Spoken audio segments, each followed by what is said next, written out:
నమస్తే, welcome to interviews with రేడియోకుషి.com. భారతదేశంలో సాధారణంగా ప్రతి చదువుకున్న వ్యక్తి ఐఏఎస్ కావాలని కళ్ళగంటారు. అలాంటిది ఐఏఎస్ని వదిలిపెట్టి రొచ్చుగుంట లాంటి రాజకీయాలుగా భావించే రాజకీయాల్లోకి వచ్చి రాజకీయాలను ప్రక్షాళన చేస్తామని కంకణం కట్టుకుని అదే పంథాలో ముందుకు సాగిపోతున్నటువంటి జయప్రకాష్ నారాయణ గారు ఈనాటి మన గెస్ట్ అవర్, ఈనాటి మన న్యూస్ విత్ రేడియోకుషి.com అతిథి. నమస్తే అండి. సార్, ఇప్పుడు మధ్యంతర ఎన్నికలు నేపథ్యంలో అన్ని పార్టీలు దాదాపు ఆ పూనకంతో ఉన్నాయి. అలాంటిది అనేక వాగ్దానాలు చేస్తూ ఉన్నాయి, ఉచితంగా ఇస్తామని చెప్పేసి. అసలు రాజకీయాల్లో అంటే సంక్షేమ రాజ్యాల ధ్యేయం ఉచితంగా ఇవ్వటమేనా? ఉచితంగా ఇస్తే అన్ని సమస్యలు పరిష్కారం అయిపోతాయా? చాలా మంచి ప్రశ్న శ్రీనివాస్ గారు. ఈవేళ ప్రపంచంలో ప్రభుత్వం మొట్టమొదటి కర్తవ్యం ఏమిటి అంటే శాంతి భద్రతలు, చట్టబద్ధ పాలన అవన్నీ పూరించాక పేదరికం నిర్మూలించడం కోసం దీర్ఘకాలికంగా పనికొచ్చే పథకాలను చేపట్టడం. నా దృష్టిలో 4 అంశాలున్నాయి. పేదరికం పోవాలని చెప్పంటే మంత్రాలు లేవు, అద్భుతాలేం లేవు. మొట్టమొదటిది, అందరికీ మంచి ప్రమాణాల చదువు అందాలి 12వ తరగతి దాకా. ఆ తర్వాత కాలేజీకి వెళ్ళేటప్పుడు వాళ్ళకి ఆసక్తి ఉన్నదా లేదా, ఓపిక ఉందా లేదా అప్పుడు చూసుకోవచ్చు. కానీ 12వ తరగతి దాకా మంచి ప్రమాణాల చదువు లేకపోయినట్టయితే ఆ బిడ్డల్లో ఉన్న శక్తి సామర్థ్యాలు వికసించవు. వాళ్ళు ప్రపంచంలో తమకు తాము కానీ, సమాజానికి కానీ, కుటుంబానికి కానీ పనికిరారు, పేదరికం నుంచి బయటపడరు. ప్రపంచంలో ఏ దేశంలో కూడా అందరికీ మంచి ప్రమాణాల చదువు, స్కూల్ చదువు లేకుండా పేదరికం నుంచి బయటపడడం సాధ్యం కాదు. రెండోది ఆరోగ్యం. 100కి 100 మందికి కూడా ఏదో లివర్ ట్రాన్స్ప్లాంట్ కోసం చెప్పిన మనం డబ్బులు ఇవ్వలేకపోవచ్చు ప్రభుత్వం నుంచి. కానీ 100కి 95-98 పాళ్ళు ఆరోగ్యం ఇబ్బందులన్నీ కూడా జేబులోంచి రూపాయి ఖర్చు కాకుండా, భయం లేకుండా, ఏమవుతుందని చెప్పిన అప్పుల పాలు కాకుండా, పేదరికంలోకి జారిపోకుండా మంచి ప్రమాణాల ఆరోగ్యం అందించడం, ఇది పూర్తిగా సాధ్యం. ఈ రెండు ఉంటే అప్పుడు మేధస్సు వికసిస్తుంది, ఉత్పాదకత ఉంటుంది, పనిచేసే శక్తి ఉంటుంది. ఇక మూడోది నైపుణ్యం. ఈ రెండు ఉన్నా కూడా ఆధునిక యుగంలో మీకు ఉపాధి కావాలని చెప్పంటే కేవలం మట్టిని తవ్వి గుంటలు పూడ్చడం కాదు. అదే పూర్వకాలం ఉపాధి అని చెప్పంటే తవ్వడం, పూడ్చడం అని చెప్పని. ఇవాళ అట్లా కాదు, మేధస్సు ఉపయోగించాలి. నైపుణ్యం ఏదో ఒకటి ఉండాలి. ఏదో రంగంలో, రేడియో కావచ్చు, టీవీ కావచ్చు, మరి బట్టలు తయారు చేయడం కావచ్చు, లేకపోతే మార్కెటింగ్ చేయడం కావచ్చు, కంప్యూటర్ కావచ్చు, ఇన్ఫర్మేషన్ టెక్నాలజీ కావచ్చు, రకరకాల పద్ధతుల్లో ఏదో ఒకటి సమాజానికి పనికొచ్చే పని, సంపద సృష్టించే శక్తి కావాలి. అంటే నైపుణ్యం అందాలి. అందుకని మనం ఎప్పుడు కూడా పాత చైనీస్ సామెత గుర్తిస్తుంటాం. ఏమని, కేవలం చేపల కూర వండి పెట్టడం కాదు, ఆ చేపల పట్టు నేర్పించి ఆ గాలాన్ని ఇచ్చినట్టయితే ఆ మనిషి బతుకుతాడు అని చెప్పని. కాబట్టి నైపుణ్యం. 4వది మార్కెట్లు. మీరు ఉత్పత్తి చేశారు, మీరు బాగా మంచి రేడియో యాంకర్గా ఉండగలరు, కానీ మీకు మార్కెట్ లేదనుకోండి మీ సేవకి. లేకపోతే రైతు వ్యవసాయంలో పంటలు పండించాడు, కానీ మార్కెట్ లేదు. మార్కెట్ అంతా కూడా గందరగోళం చేశాం, మధ్య దళారులంతా పూనుకున్నారు. లేకపోతే నిలవ ఉండని సరుకు 2 రోజుల పాటు కనుక నిల్వ ఉంచితే కుళ్ళిపోతా ఉంది, అమ్ముకోలేకపోతున్నాడు, ₹10 అవుతుంది టొమాటో. ఇలా ఉండాల్సిన అవసరం లేదు. ఆధునిక యుగంలో అదనపు విలువను చేకూర్చడం, మార్కెట్లు ప్రత్యక్షంగా మధ్య దళాలను తీసేసి అక్కడ ఉత్పత్తిదారుడికి, వినియోగదారుడికి మధ్య ప్రత్యక్షంగా సంబంధాలు ఏర్పాటు చేయడం, రకరకాల పద్ధతులు ఉన్నాయి మార్కెట్లు. ఏ రూపంలోనే కానండి, నా శక్తిని, నా ఉత్పత్తిని అమ్ముకోవడానికి, నాకు విలువ రావడానికి, నాకు లాభసాటిగా ఉండటం కోసం ఏర్పాట్లు జరగడం. ఈ 4 ప్రభుత్వం ప్రధాన బాధ్యతలు. పేదరికాన్ని తొలగించాలని చెప్పంటే వేరే గిమ్మిక్కులు ఎన్ని చేసినా, వేరే కబుర్లు నినాదాలు ఎన్ని పలికినా కూడా అవన్నీ కూడా కేవలం దొంగ మాటలవుతాయి. ఈ 4 అయితే తాత్కాలికంగా ఏమంటే ఇవన్నీ చెప్పేది బాగానే ఉంది. ఈవేళ మరి ఆకలి బాధతో తాళలేకున్నాను నేను. మీరెప్పుడు విద్య ఇస్తాను, ఎప్పుడు ఆరోగ్యం అందిస్తాను, నైపుణ్యాన్ని తెస్తాను అంటే నా సంగతి ఏమిటి? ఇవాళ ఇప్పుడు కూడా ప్రతి సమాజంలో అలాంటి అంటారు. ఎంత ఖరీదైన సమాజమైనా, డబ్బున్న సమాజమైనా, పేద సమాజమైనా కూడా కొంతమంది చేయి చాచకపోయినట్టయితే, మీరు చేయి చాచి అందించకపోయినట్టయితే, చేయూత ఇవ్వకపోయినట్టయితే ఆ రోజు బతుకు భయంతో విలపించే వాళ్ళు ఉంటారు. వారి కోసం సామాజిక భద్రత కావాలి, కానీ పరిమితమైన స్థాయిలో. ₹100 మీరు ఈ అన్ని రంగాలకు ఖర్చు పెడితే, నేను చెప్పిన రంగాలకు ఖర్చు పెడితే ఒక 25-30 అవసరాన్ని బట్టి దీన్ని తాత్కాలికంగా ఏర్పాట్లు చేయొచ్చు, కానీ తాత్కాలికం కావాలి. ఇది పరిష్కారంగా నటించకూడదు. విధిగా పరిష్కారం అని చెప్పంటే ఇందాక నేను చెప్పిన దీర్ఘకాలిక పథకాలు ఉందని చెప్పిన అవగాహన కావాలి. ఇవాళ మన ఉద్దేశం అది కాదు. పార్టీలును అభ్యర్థులైతేనేమో ఎన్నికల్లో రూపాయలు ఇచ్చేసి, డబ్బులు ఇచ్చేసి, ఓటుకి నోట్లు ఇచ్చేసి, లేకపోతే సారాయి పంపిణీ చేసేసి ఓటు ఎంచుకుంటున్నారు. ఇక అది కూడా ఎందుకని ప్రభుత్వం డబ్బుని ఇస్తామని చెప్పిన కలర్ టీవీలు ఇస్తామని ఒకళ్ళు అంటున్నారు, అన్నీ ఉచితం ఇంకొకళ్ళు అంటున్నారు, మీకెందుకు, మీరు నాకు ఓటేయండి, పిల్లల్ని కానండి, ఆ పిల్లల భవిష్యత్ అంతా మేము చూసుకుంటాం, వాళ్ళ చదువు సంచలే కాదు, వాళ్ళ పెళ్లి కూడా మేము చూసుకుంటాం అని చెప్పి అంటున్నారు. ఇంతకంటే బూటగా మరొకటి, ఇది ప్రజల డబ్బు. ప్రజల డబ్బుని ఇంకోటి దానంగా ఇవ్వడట్లా, అత్తసమలుడు దానం చేయట్లా, ప్రజల డబ్బుని సద్వినియోగం చేయడం కోసం ప్రభుత్వం ఉన్నది. అంచేత మీరు చెప్పింది పూర్తిగా వాస్తవం.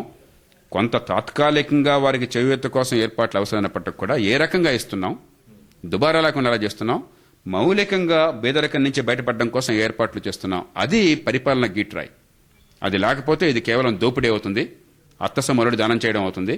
ప్రజల డబ్బుని ప్రజలకే ఇస్తూ వీళ్ళేదో సొంతంగా ఇస్తున్నట్టుగా, జేబుల నుంచి ఇస్తున్నట్టుగా నటిస్తున్నారు, జనాన్ని మోసం చేస్తున్నారు. జయప్రకాష్ గారు, ఓటర్ల నాడి చూసినట్లయితే మీరన్నట్టు సారా ప్యాకెట్, చీర జాకెట్, 100 రూపాయల నోటు కోసం ఓటు నమ్ముకునే పరిస్థితి దాదాపు కనిపిస్తుందని అనిపిస్తుంది కొన్ని ఎలక్షన్స్ మనం చూసినట్లయితే. అలాంటిది మీరు చాలా ప్రాక్టికల్ గా ఉన్నారు, చాలా ఆలోచించి 1-2 వాగ్దానాలు, ఉచిత వాగ్దానాలు అందరూ చేస్తున్నారు కాబట్టి మీరు చేశారో లేకపోతే మీకంటూ ప్రత్యేక దృక్పథంతో చేశారో కానీ మొత్తానికి చాలా ఆచరణీయమైన హామీలు ఇచ్చారు మీరు కూడా. అలాంటిది అయితే ఈ గొర్రెదాటుడు మనస్తత్వం ఉన్న కొంతమంది ఓటర్లు ప్రలోభాలకు లోనై గవర్నమెంట్ మార్చేసే పరిస్థితి ఉంది కదా, ప్రాక్టికల్ గా ఎలా ఎదుర్కోగలుగుతారు మీరు? 2 విషయాలు శ్రీనివాస్ గారు. మొట్టమొదట, మేము ఉచితంగా ఇస్తామన్నవి కూడా విద్యుత్తు ఉదాహరణకి వీళ్ళలాగా మేము ఇస్తామని అంటలేదు. మళ్ళీ చెప్తున్నాం, విద్యుత్తుని ఎనర్జీ ఆడిట్ చేసి వృధాగా పోతున్న 27% విద్యుత్తులో 18% తగ్గించి నిర్దిష్టంగా ఒక సంఖ్య కూడా చెప్తున్నాం. ఎందుకంటే మేము అధికారం లేకుండానే అవినీతి పరులు అడ్డుపడుతున్నా కూడా మేము ఒక ఉద్యమంగా పోరాడి సాధించాం, విజయాన్ని సాధించాం. మేము చేసి చూపెట్టాం. పశ్చిమ గోదావరి జిల్లాలో కళ్ళ చెరువు కానీ మిగతా ప్రాంతాల్లో కానీ 18% విద్యుత్తుని ఎనర్జీ ఆడిటింగ్ ద్వారా ఆదా చేయడం సాధ్యం రుజువు చేశాం. వోల్టేజ్ ఫ్లక్చువేషన్ లేకుండా చేయడం సాధ్యం రుజువు చేశాం. రైతుకు మోటార్లు కాలకుండా ఏర్పాటు చేయడం సాధ్యం రుజువు చేశాం. అక్కడికి వెళ్ళి చూస్తే తెలుస్తుంది. ఉపాధి కల్పించడం 1,00,000 మందికి ఈ రంగంలో సాధ్యం రుజువు చేశాం. ఆ పనే చేస్తామంటున్నాం, మేము అదనంగా ఏం చేస్తామంటున్నాం. కాబట్టి అక్కడ టారిఫ్ విద్యుత్తుకి ఎంత రేటు వసూలు చేశారంటే ఇప్పుడు ఇవాళ ముఖ్యంగా వ్యవసాయ రంగంలో ఎలాంటి విద్యుత్ అందించారు, వృధా ఎలా అరికట్టారని చెప్పని. అలాగే బియ్యం మేమేమి అదనంగా హామీ ఇవ్వట్లా. నిరుపేద కుటుంబాలకి ఇవాళ అన్నపూర్ణ అంత్యోదయ పథకం ఉన్నది. అది కూడా, దానిలో కూడా ఇవాళ పందికొక్కులు భోంచేస్తున్నాయి. కాబట్టి పూర్తిగా ఈ సబ్సిడీలని జిల్లా ప్రభుత్వాలు, ఆ మండలాలు, మున్సిపాలిటీల ద్వారా పంపిణీ చేయించి ఈవేళ 25% బాగా ఉంటే 30% మందికి అందవలసినటువంటి సబ్సిడీలు 1,80,00,000 కార్డులు అంటున్నారు. అంటే 7.5 కోట్ల జనాభా ఉన్న రాష్ట్రంలో, బహుశా 1,80,00,000 కుటుంబాలు బాగా ఉంటే ఉన్న రాష్ట్రంలో 1,80,00,000 కార్డులు పేదల కోసం ఉన్నాయి. ఎక్కడి నుంచి వచ్చినారండి? అయినా కూడా కొన్ని లక్షల కుటుంబాలకి ఈవేళ మీకు కార్డులు లేవు. పేద కుటుంబాలకి, ఎమ్మెల్యేల కుటుంబాలకు ఉన్నాయి, కొందరికి అధికారుల కుటుంబాలకు ఉన్నాయి, నిజంగా పేదలకు లేవు. అంటే ఈ సబ్సిడీ ఎవరికి వెళ్తున్నాయి? సబ్సిడీ పేరుతో ఎక్కడ ఎవరు భోంచేస్తున్నారు? అంచేత వాటిని పూర్తిగా స్థానిక ప్రభుత్వాలకు అప్పచెప్పి, అయ్యా 40% పేదరికం బాగా ఉంటాయి, లెక్కల ప్రకారం 16%, ఇంకా పెంచండి కొంచెం, 40% తగ్గిద్దాం. ఈ 40% పైన కడ్డల్ని తీసే బాధ్యత మీది. ఆ తీసేయడం వల్ల ఆదాయ డబ్బు మళ్ళీ మీకే ఇస్తాం. మేము తీసుకుపోం, హైదరాబాద్కు ఢిల్లీ కట్టుబట్టుకుపోం. మీ జిల్లాకి, మీ మండలానికి, మీ మున్సిపాలిటీకి, మీ గ్రామానికి ఇస్తాం. మీరే ఇతర కార్యక్రమాల కోసం వినియోగించుకోండి. అంటే చాలా ఆచరణ సాధ్యంగా ఎలా ఈ దేశంలో, ఈ రాష్ట్రంలో పరిపాలన చేయొచ్చో మీరు రుజువు చేస్తున్నాం. ప్రజలకి వాస్తవాలు తెలిస్తే ప్రజలు ముందుకు వస్తారన్నది ప్రజాస్వామ్యంలో మౌలికమైనటువంటి విశ్వాసం. ప్రజల ఇంగిత జ్ఞానం పట్ల, విజ్ఞత పట్ల విశ్వాసం లేకపోతే ప్రజాస్వామ్యం నడవదు. ప్రజలకేం తెలియదు, వాళ్ళు మూర్ఖులు అనుకుంటే ప్రజాస్వామ్యం కాదు. ముషారఫ్ని తెచ్చుకుందాం మనం. లోక్సత్తా పార్టీ నమ్ముతోంది ఏంటంటే చాలా బలంగా, లోక్సత్తా ఉద్యమం కూడా అదే వాదించింది. ఈవేళ ప్రజలు ఓట్లు అమ్ముకుంటున్నమాట వాస్తవం. అది కాదంటే అది పూర్తిగా అజ్ఞానం అవుతుంది, లేకపోతే ఆత్మవంచన అవుతుంది. కాబట్టి అది, ఆ మాట నేను అంటలా, వాస్తవం. ఎందుకు అమ్ముకుంటున్నారో మనం ఆలోచించాలా. ఎందుకు అమ్ముకుంటున్నారంటే దుర్భర దారిద్ర్యంలో ఉన్నవాళ్ళు ఎవరికి ఓటు వేసినా కూడా మాకేమీ తేడా లేదు, ఏ పార్టీ గెలిచినా, ఏ అభ్యర్థి గెలిచినా ఓడిపోయేది మేము, మా కుటుంబాల వాళ్ళమే, మా బతుకులకేమీ లేదు, ఈ ఎన్నికల సమయంలో ఏకదిన సుల్తానం తప్ప దీనివల్ల మాకేం మార్పు రాదని చాలా స్థిర నిశ్చయానికి వచ్చారు. అది వాస్తవం కూడా. మొత్తం మీద ఈ పార్టీ గెలిచినా, ఆ పార్టీ గెలిచినా, ఈ అభ్యర్థి గెలిచినా, ఆ అభ్యర్థి గెలిచినా వాళ్ళ రాజకీయంలో మాకేమీ తేడా లేదని రుజువైపోయింది. కాబట్టి చచ్చునోడి పెళ్లికి వచ్చిందే కట్నం. ఆ రోజుకన్నా 100 రూపాయలు ఇస్తాడు, 200 ఇస్తాడు, కొంచెం 500 ఇస్తున్నారు, 1000 ఇస్తున్నారు, 2-3 సారా ప్యాకెట్ ఇస్తున్నాడు. ఏదో ఈ రోజు గడిచిపోతుంది కదా. నిర్వేదన నుంచి వచ్చినటువంటి పరిష్కారం అది. పరిష్కారం కాదు, అది సమస్య. కానీ ఆ నిర్వేదంలో ఏదో ఒకటి కదా అని చెప్పి అనుకుంటున్నారు. దీనికి పరిష్కారం ఒక్కటే ఉందండి. అయ్యా, ఈ డబ్బు మీది. మీరు ఓటు రూపంలో, మీరు పన్ను రూపంలో కట్టే డబ్బు మీద పెత్తనాన్ని ఇస్తున్నారు వీళ్ళకి, మీకోసం, మీ సేవ కోసం. అయ్యా, నా సేవ కోసం వినియోగించమని చెప్పండి. మీరు 200 రూపాయలకు ఓటు అమ్ముకున్నాడు తెలియగలడా? 200కి ఓటు అమ్ముకుంటే 2,50,000 రూపాయలు మీ కుటుంబం పేరుతో 5 ఏళ్ల ఖర్చు అవుతుంది. ఆ 2,50,000 మీద కబ్జా కొడుతున్నటువంటి వాడు తెలియగలడా ఓటు కొనుక్కుని?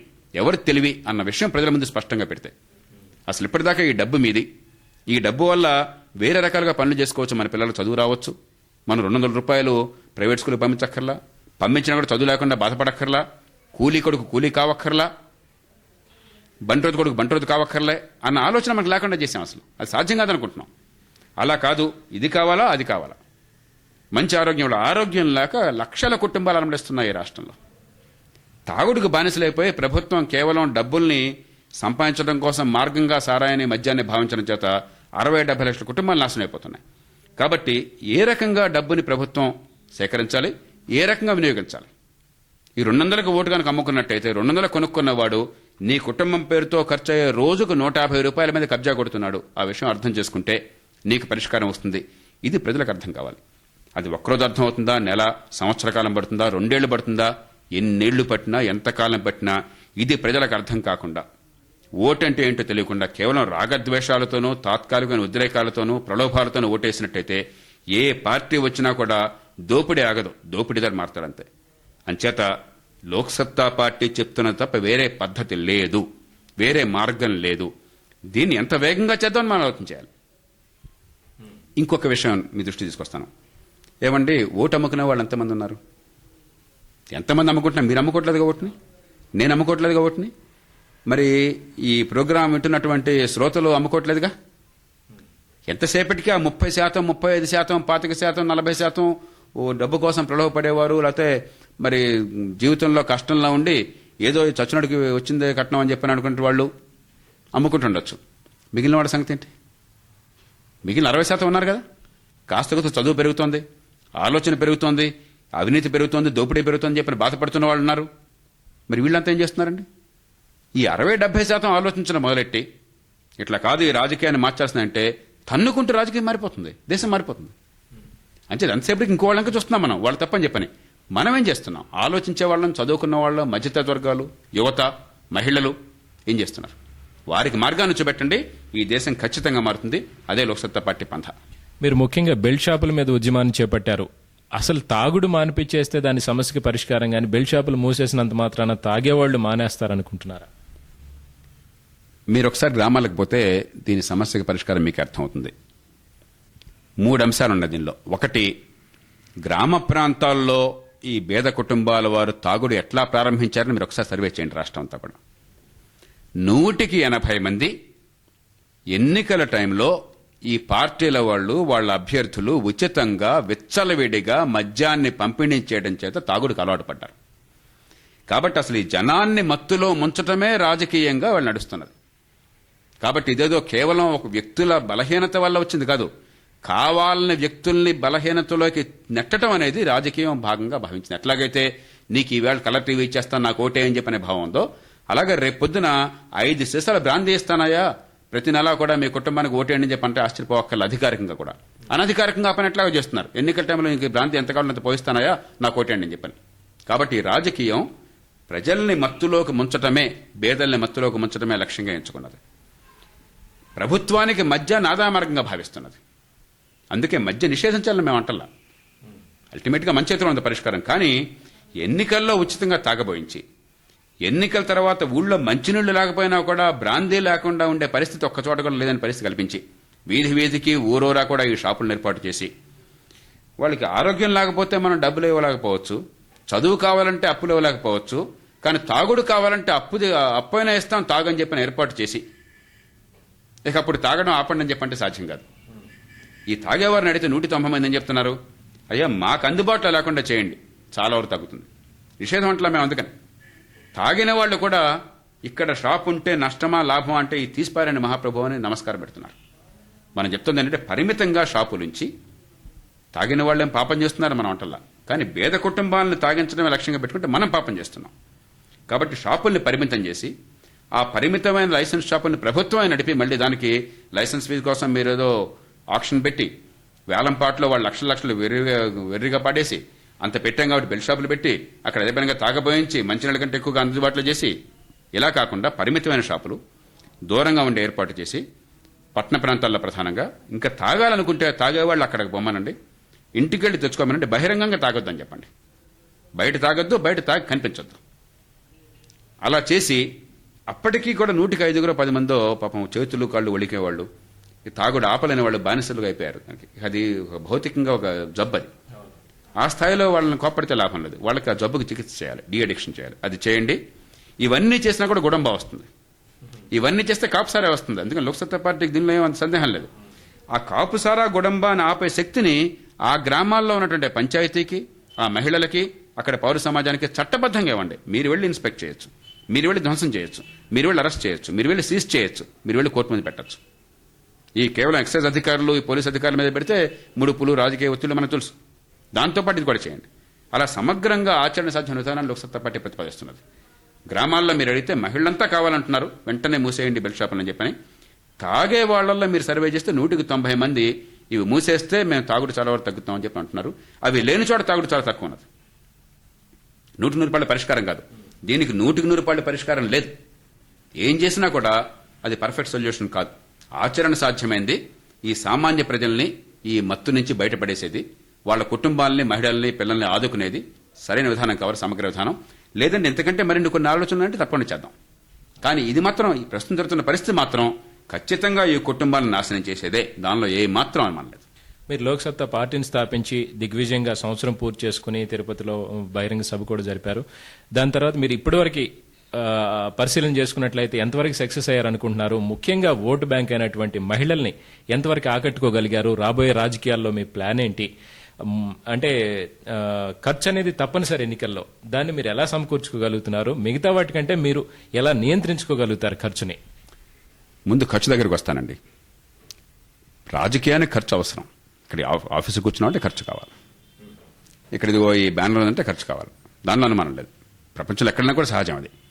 కానీ అక్రమ ఖర్చా, సక్రమ ఖర్చా, ప్రజల్ని చేరుకోవడానికి నిజాయితీగా పెట్టే ఖర్చా, లేకపోతే రాజకీయంలో పదవుల్ని పొందడం కోసం వ్యాపారంగా పెట్టే ఖర్చా? అక్కడ లోక్సత్తా పార్టీకి ఇతరులకు ఉన్న తేడా. మేము ఓటుని కొనము, ఓటుకి డబ్బునివ్వము. అది ప్రజల్ని బానిసల్ని చేయడం కోసం, దోపిడీని కొనసాగించడం కోసం మార్గం అది. ఈ పార్టీలు వాళ్ళ రాజకీయం పేరుతో వ్యాపారంగా మార్చి వాళ్ళ పిల్లలకి ఆస్తుల్లాగా పదవుల్ని దోచిపెట్టాలని చెప్పని చేస్తున్నటువంటి రాజకీయం. మేం దానికి పాల్పడం. ఆ ఖర్చు లోక్సత్తా పార్టీలో ఉండదు. మేం మద్యాన్ని పంచిపెట్టం మా సభలకి జనాల్ని తీసుకురావడం కోసం కానీ, మాకు ఓటు వేయించుకోవడం కోసం కానీ. ఆ ఖర్చు, దొంగ ఖర్చులు ఉండవు మా దగ్గర. గోండాల్ని పెట్టాం, అది పూర్తిగా చట్టవిరుద్ధం. ఇవన్నీ కూడా అనైతికమైనటువంటి, అప్రజాస్వామికమైనటువంటి. ఆ ఖర్చులు ఉండరాదు. సిగ్గుచెట్టు ఈ ఖర్చు పెడుతున్నాం అని చెప్పుకోవాల్సి వస్తుందంటే. మేము పార్టీలని, ప్రధాన పార్టీలని, అయ్యా మిగతావన్నీ పక్కన పెట్టండి, కనీసం ఎన్నికలలో మేము మద్యాన్ని పంచిపెట్టము అన్న ఒక్క మాట అనండి, మాట వరుసగానని చెప్పంటే మూతి బిగించు కూర్చున్నారు. ఒక్కళ్ళు కూడా ఈనాటికి, ఈ క్షణానికి ఒక్క ప్రధాన పార్టీ కూడా మేము ఇక నుంచి మద్యాన్ని పంచమనే మాట అనలేకపోయింది. అంచేత ఇది ఎంత దగులుబాజీ రాజకీయం మనకు అర్థమవుతుంది. అది కాకుండా మనకు డబ్బు పరిమితంగా అవసరం. వాళ్ళకి 100 కోట్లు అవసరం అయితే మాకు 5 కోట్లు 10 కోట్లు అవసరం అవుతాయి. అది ఖచ్చితంగా మనం సేకరించాల్సింది. అది సభ్యుల నుంచి రావాలి, మన 10 మంది కలిసి పోషించుకోవాలి. స్వతంత్ర పోరాటంలో కూడా గాంధీ గారు జోలు పట్టుకుని గ్రామ గ్రామానికి వెళ్ళారు. స్వతంత్రోద్యమంలో భాగంగా చాలా మామూలు కుటుంబాల వారు కూడా వాళ్ళ చేతుల్లో ఉంది ఏదుంటే అది ఇచ్చేశారు. నట్టరో ఏదుంటే అది ఇచ్చేశారు. ఈ దేశం, లోక్సత్తా పార్టీ చేస్తున్న పోరాటం ఎవరి కోసం కాదు, ఈ దేశం కోసం. 2వ స్వతంత్ర పోరాటం. అందరూ పంచుకోవాలి ఈ భారాన్ని. ప్రతి రూపాయి కూడా చెక్ రూపంలో వసూలు చేయటం, ప్రతి రూపాయికి కూడా మేము లెక్కలు చెప్పటం, రసీదుని ఏర్పాటు చేయటం, ప్రతి పైసా కూడా చట్టబద్ధంగా వినియోగించి సద్వినియోగం చేయటం, వీటన్నిటికీ లోక్సత్తా పార్టీ కట్టుబడి ఉన్నది. మా అకౌంట్లు ఇవాళ వెబ్సైట్లో, ప్రపంచం మొత్తంలో మీరు ఎక్కడున్నా సరే లోక్సత్తా పార్టీ వెబ్సైట్ కలగానే మేము అకౌంట్లో చూడొచ్చు. మీరు లోక్సత్తా ఏ పార్టీ కూడా ఈ సాహసాన్ని చేయలేదు. నేను ఖచ్చితంగా చెప్పగలను. వసూలు చేసిన ప్రతి రూపాయికి, సేకరించిన ప్రతి రూపాయికి లెక్కలున్నాయి, ఇదిగో రసీదు ఉందని చెప్పే పార్టీ ఒక్కట్లేదు లోక్సత్తా పార్టీ తప్ప. నేను సగర్వంగా చెప్పగలను. అంటే ఇప్పటికే విజయం సాధించాము. ఇక ఏ వర్గాలు ప్రధానంగా, మా లక్ష్యమేమో ఈ దేశంలో ప్రజాస్వామ్యాన్ని, నిజమైన ప్రజాస్వామ్యాన్ని సాధించటం, పార్టీలను ప్రజల ఆస్తులుగా, ప్రజల వేదికలుగా మార్చటం, అవినీతిని అంతమొందించటం. మా మౌలికమైనటువంటి లక్ష్యం ఈ దేశంలో ఏ కులంలో, ఏ కుటుంబంలో పుట్టినా సరే, నేను ఫలానా కుటుంబంలో పుట్టాను కాబట్టి నష్టపోయాను, ఉన్నోడికో న్యాయం, లేనోడికో న్యాయం, నా బతుకింతే, ఈ కర్మింతే, ఇక నా జీవితం అంతా ఇంతే అని ఇలా అనుకోని వాళ్ళు లేరు. కొన్ని కోట్ల మంది అనుకుంటున్నారు. అలా అనుకోవాల్సిన అవసరం ఏ బిడ్డకే ఉండకూడదు. పుట్టుకతో వివక్ష పోవాలి. ఏ కులంలో ఏ కుటుంబంలో పుట్టినా సరే అందరికీ ఎదిగే అవకాశాలు రావాలి. అయితే ఒక్క రోజున అందరినీ మేము చేరుకోలేం. 60% ప్రజల్ని బహుశా మేము చేరుకున్నాం. ఎంతో కొంత లోక్సత్తా పార్టీ నుంచి అవగాహన కొంతైనా 60%, 65% బహుశా 70% దాకా వచ్చి ఉండొచ్చు. ఇప్పటికి 50%తో ప్రారంభించిన సంవత్సరం క్రితంలో ఇప్పుడు 70% దాకా అందుతుంది. ఇంకా 25% మందికి మేము ఎవరం కూడా తెలియదు. అసలు మేము ఉన్నామని కూడా తెలియదు. అది వాస్తవం. మేము ఒప్పుకొని తెరాలి. మా వనరుల పరిమితం. విశ్వ ప్రయత్నం చేస్తున్నా కూడా సమయం పడుతుంది. వీరిలో కూడా 70% మంది ఓట్లేస్తారు ఒక్కరోజు అనుకుంటే పొరపాటు. 70% మంది ఒక్కరోజు లేచి వచ్చి దేశం మారాలని ఓట్లేస్తే దేశం మారిపోతుంది. ఒకనాడు మారుతుంది, కానీ ఒక్క క్షణంలో మారదు. కాబట్టి 3 వర్గాలను ప్రధానంగా మేము ముందుకు రమ్మని కోరుతున్నాం. ఒకటి మధ్యతరగతి వర్గాలు. ఇప్పటిదాకా అందరూ ఉంటున్నారు మధ్యతరగతి వర్గాలు, మిథ్యా వర్గాలు, మేధావులు. అయ్యా, ఈ మధ్యతరగతి వర్గం, ఆలోచించే వర్గం మీరు నేను పూనుకోకుండా ఏ దేశంలోనూ ప్రజాస్వామ్యం నిలబడదు. స్వతంత్ర పోరాటం అంతా మధ్యతరగతి వర్గమే. కాస్త చదువుకున్న వాళ్లే. మనం సిగ్గుపడక్కర్లా. ఇది మన దేశం. డబ్బు మంది. ముఖ్యమంత్రి కాదు, ప్రతిపక్ష నాయకుడు కాదు, ప్రధానమంత్రి కాదు, అపోజిషన్ పార్టీది కాదు. మన డబ్బు. ఓటు వేసేది మనం. వాళ్ళు మన సేవకులు. మనం పట్టించుకోకుండా ఊరికి తిట్టుకుంటూ కూర్చుని లాభం ఏంటి? ముందుకు రండి. నాయకత్వాన్ని ఇవ్వండి. పాలు పంచుకోండి. రాజకీయం మీదిగా చేసుకోండి. 2 యువత. కొత్త తరం కోసం కొత్త రాజకీయం మా నినాదం. యువత మార్పును కోరకుండా, యువత ముందుకు రాకుండా, నాయకత్వం తీసుకోకుండా దేశాన్ని మార్చుకోలేం. సగర్వంగా నేను చెప్తున్నాను, ఈవేళ లోక్సత్తా పార్టీలో 70-80% సభ్యులు 30 ఏళ్ల లోపల ఉన్న వాళ్లే యువత. ఇంత పిన్న వయస్కులన్న పార్టీ మరొకటి లేదు. మళ్ళీ యువత అంటే మా పార్టీలో నాయకులు కొడుకులు కాదు, కోటీశ్వర్ల వారసులు కాదు. చేవ ఉన్నవాళ్లు, కులం కుటుంబంతో నిమిత్తం లేకుండా ఆదర్శం ఆవేశం ఉన్నవాళ్ళు, మార్చాలని కోరుకున్నవాళ్ళు. 3 మహిళలు. మీరు చెప్పారు ఇంతకుముందు, మద్యం మేము చేపట్టింది 70 లక్షల కుటుంబాలను రక్షించుకోవాలని చెప్పని. కానీ సహజంగానే అప్రయత్నంగానే మహిళలంతా గ్రామ గ్రామాన కదులుతున్నారు. ఎందుకంటే దగాపడుతున్న వర్గం ఎంత నష్టపోతున్నారో ఆ గ్రామాల్లో ఈ తాగుడు వల్ల వాళ్ళకి తెలుసు. వాళ్ళు అంటున్నారు, మిగతా ఏమన్నీ మీరు మాకు ఇచ్చిన ఇవ్వని లాభం నష్టం లేదండి, మీరు విద్యా ఆరోగ్యం కూడా పక్కన పెట్టండి అంటే అంతగా నిస్పృహకు గురవుతున్నారు. మా పిల్లల చదువు వస్తుంది మేము చూసుకుంటాం, ఆరోగ్యం మేము చూసుకుంటాం. అయ్యా, ఈ మద్యం నుంచి కాపాడండి, తాగుడు నుంచి మా భర్తలను కాపాడండి, మా కుటుంబాలను కాపాడండి. మా బిడ్డలు బతుకుండగా, మా భర్తలు బతుకుంటే బిడ్డలు అనాథలు అవుతున్నారు, వాళ్ళని రక్షించండి. భర్తలు కోల్పోతున్నాం మేము చాలా చిన్న వయసులో. ఇంటికొచ్చి ప్రాణం తీస్తున్నారు, మమ్మల్ని మృగాల్లా ప్రవర్తిస్తున్నారు. ఆ బాధ ప్రతి ఇంట్లో, ప్రతి మహిళ గుండెల్లో ఉంది. కాబట్టి ప్రధానంగా ఈ 3-4 వర్గాల మీద దృష్టిని మేము కేంద్రీకరిస్తున్నాం. ఎందుకంటే వారిలో ఆలోచన పెరిగితే ఒక సమాజం మారాలంటే సమాజం మొత్తం మారక్కర్లా. 30-40% మంది మార్చుకుందాం అన్న కోరికుండి, మారుస్తాం అన్న విశ్వాసంతో, మార్గం ఉంది అన్న స్పష్టత కదిలితే ఆ దేశం మొత్తం మారుతుంది. అందుకోసం లోక్సత్తా పార్టీ పోరాడుతుంది. నాకు ఐఎమ్ రెడీ. మీరు చూసుకోండి.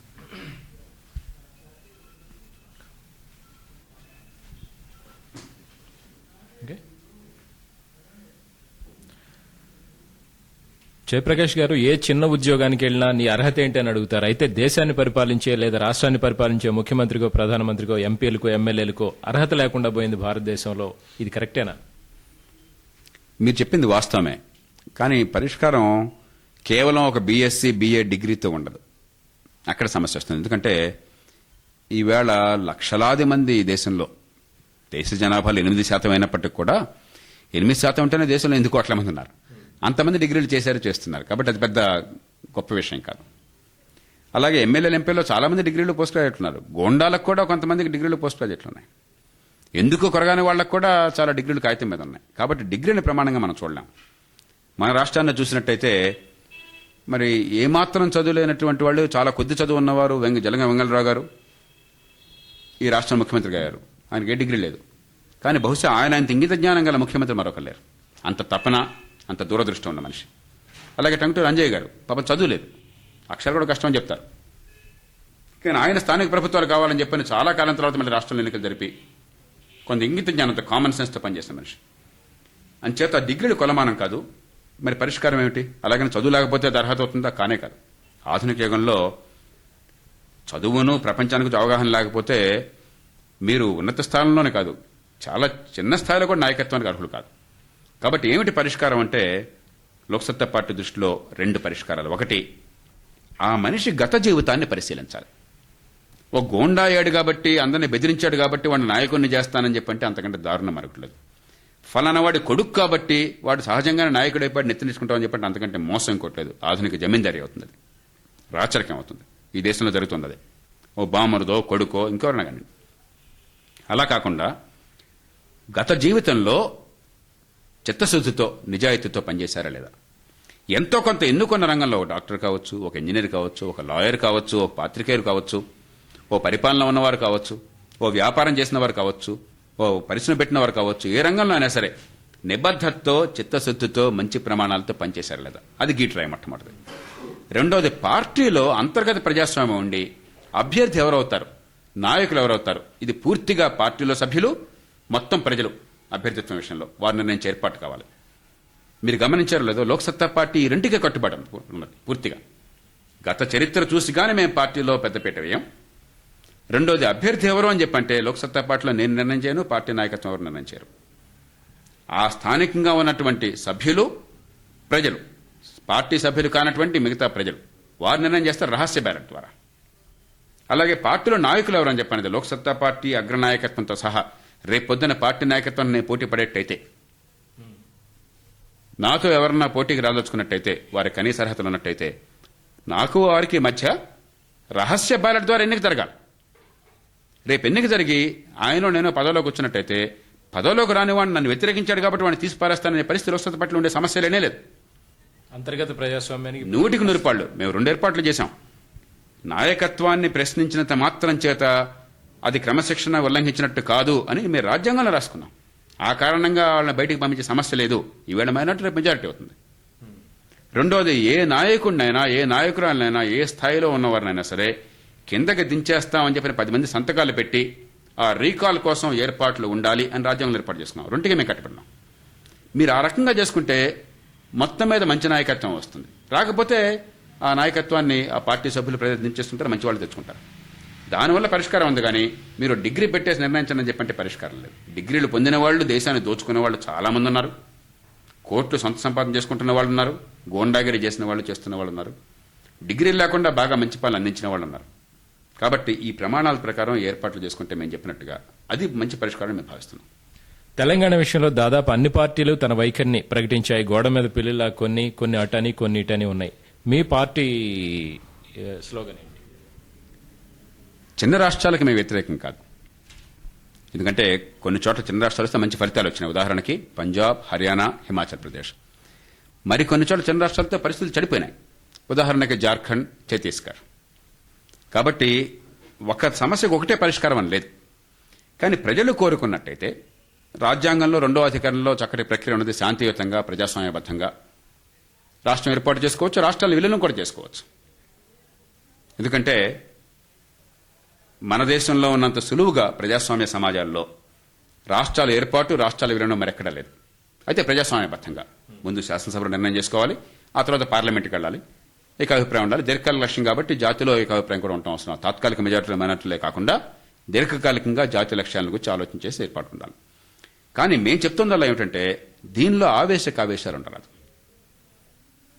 మీకు హిలరీ క్లింటన్ ఉన్నది. ఆవిడ పుట్టి పెరిగింది ఇలినాయ్లో. భర్తతో నివాసం ఉంది. ఆయన అర్కాన్సా గవర్నర్ కాబట్టి అర్కాన్సాలో. సెనేటర్గా అయింది న్యూయార్క్లో. ఇప్పుడు రాష్ట్రపతి కావాలని ఊళ్ళురుతుంది. బహుశా రాష్ట్రపతి అవుతుంది ఆవిడ. ఏ రాష్ట్రం చెప్తారు ఆవిడది? జెఫ్ బుష్ ఉన్నాడు. పుట్టి పెరిగింది టెక్సాస్లో. ఇప్పుడు గవర్నర్గా ఉన్నది ఫ్లోరిడాలో. ఈ దేశంలో ఎక్కడ పుట్టినా కూడా అందరూ సమానమే, అందరికీ హక్కులున్నాయి. మనకి ఈ ఊరు వాడు, ఆ ఊరామే, ఇంకొక ఊరు, ఈ ఆలోచనలు చాలా మూర్ఖపు ఆలోచనలు. ఆధునిక సమాజంలో ఎక్కడ ఎవరు పుట్టినా సరే ఈ దేశం అంతా నాదనుకున్నప్పుడు ఎక్కడైనా వ్యాపారం చేసుకోవచ్చు, ఎక్కడైనా ఉద్యోగం చేసుకోవచ్చు, ఎక్కడైనా చదువుకోవచ్చు, ఎక్కడైనా వనరులను సద్వినియోగం చేసుకోవచ్చు చట్టం లోపల. ఎక్కడైనా రాజకీయంగా మంచి సామర్థ్యం, నిజాయితీ ఉంటే నాయకత్వాన్ని వచ్చి ప్రజలు ఆదరిస్తాయి. అలాంటి ఆలోచనతో మనం ఈ దేశంలో కేవలం పాలనలో సౌలభ్యం కోసం చెప్పిన ఈ మార్పులు తప్ప ఈ దేశాన్ని ముక్కలు చేయడం కాదు. ఈ పేరుతో మనం ఈ ప్రాంతీయతత్వాన్నో సంకుచితత్వాన్నో పెంచేసి జనం మధ్య విభేదాలను సృష్టించేసి యుద్ధాలను సృష్టిస్తే అది చాలా ప్రమాదకరం. ఓ బాబ్లీ వస్తే మహారాష్ట్రకి ఆంధ్రప్రదేశ్కి మధ్య, మహారాష్ట్రలో ఫ్లోరోసిస్ గ్రామాలు ఉన్నాయండి, మాకు మంచినీళ్ళు కావాలి మొర్రో అని చెప్పి అంటుంటే ఆ విషయంలో మనం యుద్ధం చేస్తాము. అన్ని పార్టీలు కూడా నిస్సిగ్గుగా ఒకటి తర్వాత ఒకటి బంధువులను రాస్తారోకలు చేస్తాయా? ఇప్పుడు దానికి చూసేలేదు. ఎవరిని మోసం చేయడం కోసం, జనంలో విద్వేషాలు రెచ్చగొట్టడం కోసం తప్ప ఏమిటిది? ఇందుకోసం రాష్ట్రాలను పేరంటే అంతకంటే బోటకం ఇంకోట్లేదు. అరే భారతదేశానికి పాకిస్తాన్కి మధ్య నీటి విషయంలో కొంత వివాదం ఉంటే బాగ్లిహార్ ప్రాజెక్టు విషయంలో జమ్మూ కాశ్మీర్లో అంతర్జాతీయ నిపుణుని పెట్టుకుని ఆయన చెప్పినట్టుగా రెండు దేశాలు ఒప్పుకున్న సంతోషంగా సామరస్యంగా పాకిస్తాన్ భారతదేశం ఒకరి దేశం మీద ఒకరి దేశం రాస్తారోకోలు చేస్తే ఈ దేశంలో ఒక పురుగు కదులుతుందా, ఆ దేశంలో ఒక కాకు కదులుతుందా? అలా అనుకోలేదే రెండు దేశాలు. రెండు శత్రు దేశాలు 4 సార్లు యుద్ధం చేసుకున్నాయి. ఎంతో చరిత్ర ఉంది రెండు దేశాల మధ్య. అలాంటి దేశాలు సామరస్యంగా పరిష్కరించుకుంటే రెండు పక్కపక్కన రాష్ట్రాలు, మన రాష్ట్రంలో వాళ్ళు లక్షల మంది మహారాష్ట్రలో ఉన్నారు, మహారాష్ట్రీయులు లక్షల మంది ఆంధ్రప్రదేశ్లో ఉన్నారు. మనం దీని మీద తాత్కాలిక లబ్ధి కోసం జనాన్ని మొక్కలు చేయడం కోసం సమకూర్చుకుంటే ప్రజల కోసం చేసే పోరాటం కాదు ఇవన్నీ కూడా. ప్రజల్ని మొక్కలు చేయడం కోసం చేసే పోరాటం. లోక్సత్తా పార్టీ బాధది. దేశం ఒక్కటే, జాతీయత ఒక్కటే. దానికోసం కలిసి వచ్చేట్టయితే లోపల కావాలంటే జిల్లా ప్రభుత్వాలు పూర్తి పరిష్కారం మేము నమ్ముతున్నాం. ఒక రాష్ట్రానికి ఉన్న అధికారాలను జిల్లాకి ఇచ్చేయండి. కరీంనగర్ జిల్లా పేరుతో ఖర్చు అయ్యేటువంటి 3,500 కోట్ల రూపాయల సంవత్సరానికి దానిలో సగం డబ్బు జిల్లాకి ఇచ్చేసి మీ బతుకు మీరు చూసుకోండి అని చెప్పంటే అక్కడ పరిష్కారం వస్తుందని మేము నమ్ముతున్నాం. స్థానిక సంస్థల కోసం మొదటి నుంచి పోరాటం 100% స్థానిక ప్రభుత్వాలు కావాలని కోరుతున్నాం. అది కూడా చాలదండి, రాష్ట్రం కావాలంటే కూడా ఏర్పాటు చేసుకోవచ్చు. కానీ ఇది వైషమ్యాలు సృష్టించేది గాను, సంకుచితత్వాన్ని పెంచేది గాను కాకూడదు. అది మా పంథ. ఒక రాజనీతి కోవిదిగా చూసినట్లయితే ఇప్పుడు సెంట్రల్లో పరిస్థితులు అంటే అణు ఒప్పందం విషయంలో లెఫ్ట్ పార్టీల మధ్య యూపీఏ మధ్య చాలా విభేదాలు పడుతున్నాయి. దీని సందర్భంగా మధ్యంతర ఎన్నికలు వస్తాయేమోనని చెప్పి అన్ని రాజకీయ పార్టీలు కూడా ప్రిపేర్ అవుతా ఉన్నాయి. భవిష్యత్ చిత్రం ఎలా ఉండబోతుంది? అంటే మరి నాకు మిగతా వారికంటే ఎక్కువ తెలుసని చెప్పి నేను చెప్పలేను. మనందరికీ అర్థమైంది ప్రస్తుతానికి వామపక్ష పార్టీలు, యూపీఏ పార్టీలు కూడా మధ్యంతర ఎన్నికలు వద్దు, అవసరమైతే అణు ఒప్పందాన్ని తాత్కాలికంగా పక్కనకైనా పెట్టి సామరస్యాన్ని సాధిద్దాం, 5 ఏళ్లు ఉందామని కోరుకున్నట్టు కనిపిస్తున్నది. అలా అయినట్టయితే బహుశా కనీసం వచ్చే సంవత్సరం అక్టోబర్ దాకా ఎన్నికలు రాకపోవచ్చు. కానీ మార్చి తర్వాత మళ్ళీ ఓటన్ అకౌంట్కి వెళ్ళి ఏదో కాస్త జనాన్ని మచ్చిక చేసుకున్నటువంటి బడ్జెట్ హోదాను తీసుకొచ్చి మళ్ళీ సెప్టెంబర్ అక్టోబర్లో ఎన్నిక తీసుకొచ్చే అవకాశం లేకపోలేదు. మరి ఈవేళ వాతావరణాన్ని బట్టి బహుశా వచ్చే వేసవి లోపల ఎన్నికలు జరగకపోవచ్చు. కానీ ఎవరో జ్యోతిష్యం కాదు ఇది. ఆ నిర్ణయం రేపు పొద్దున సోనియా గాంధీ గారు, ప్రధానమంత్రి గారు తలుచుకుని ప్రభుత్వం పోతే పోయింది, మళ్ళీ ఎన్నికలకు వెళ్దాం, అదే బాగుంటుంది చెప్పి వెళ్ళిపోతారు, లేదంటే ఆగిపోతారు. కానీ ఇప్పుడు వాతావరణాన్ని బట్టి మాత్రం బహుశా గత 2 నెలలుగా ఉన్నటువంటి ఆ అనిశ్చితి కొంత తొలగిందని చెప్పి అనిపిస్తున్నది. చూద్దాం ఏమవుతుందో.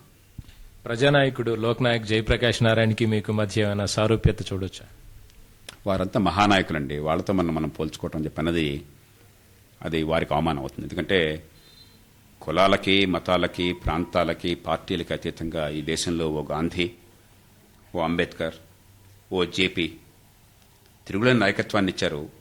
ప్రజాస్వామ్యం నాశనమవుతున్న దశలో, భారతదేశం కూడా ఒక పనికిమాల నియంతృత్వం అవుతుందని భయపడుతున్న దశలో ఈ దేశం మొత్తాన్ని ఒక త్రాటి మీద తీసుకొచ్చి ఆత్మస్థైర్యం కోల్పోయిన జాతికి ఆత్మవిశ్వాసాన్ని ఇచ్చి ప్రజాస్వామ్యాన్ని నిలబెట్టినటువంటి మహనీయుడు జేపీ. సహజంగానే ఈ దేశంలో కోట్లాది మందికి జేపీ ఆరాధ్యనీయుడు.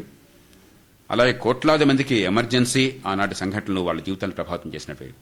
వ్యక్తిగా నాకు, పార్టీగా మాకు లోక్సత్తా పార్టీకి జేపీ జీవితం, ఎమర్జెన్సీ, ఆ తదితర తదనంతర అనుభవాలు, ఆ విజయాలు, వైఫల్యాలు రెండూ కూడా చాలా కీలకమైన అనుభవాలు.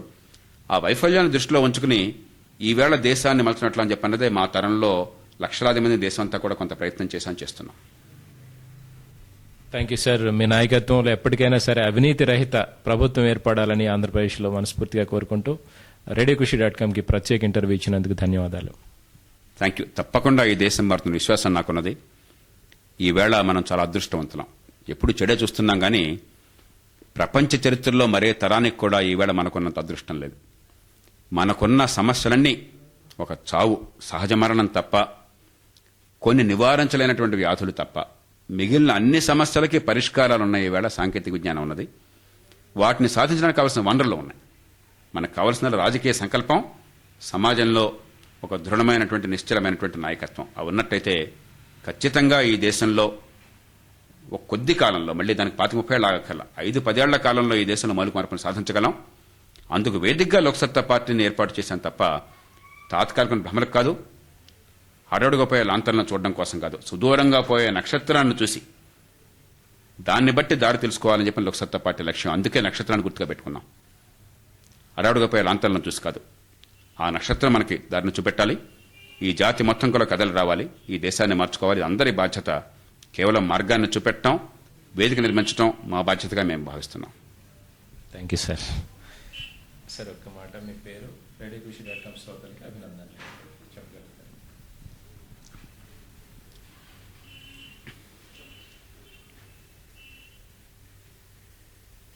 నా పేరు జయప్రకాష్ నారాయణ్. వృత్తిరీత్యా వైద్యుణ్ణి, ప్రవృత్తిరీత్యా ప్రజాసేవకుణ్ణి, ఆశయం రీత్యా ప్రజాస్వామ్యవాదిని. రేడియోకుషి.com శ్రోతలందరికీ కూడా మనఃపూర్వకంగా అభినందనలు తెలియజేస్తున్నాను. Thank you sir. Thank you very much.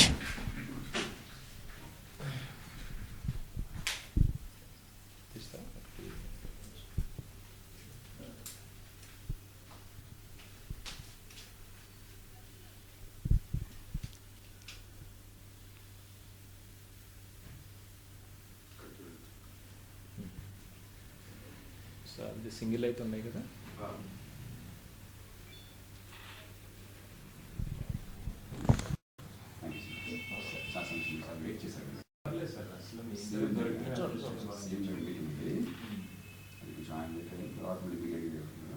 ఆయన అక్కడి నుంచి యూఎస్ నుంచి ఎప్పుడు ఫోన్ చేస్తా ఉన్నారు, తీసుకున్నారు ఈరోజు ఎలా అయినా తీసుకొస్తారని చెప్పి.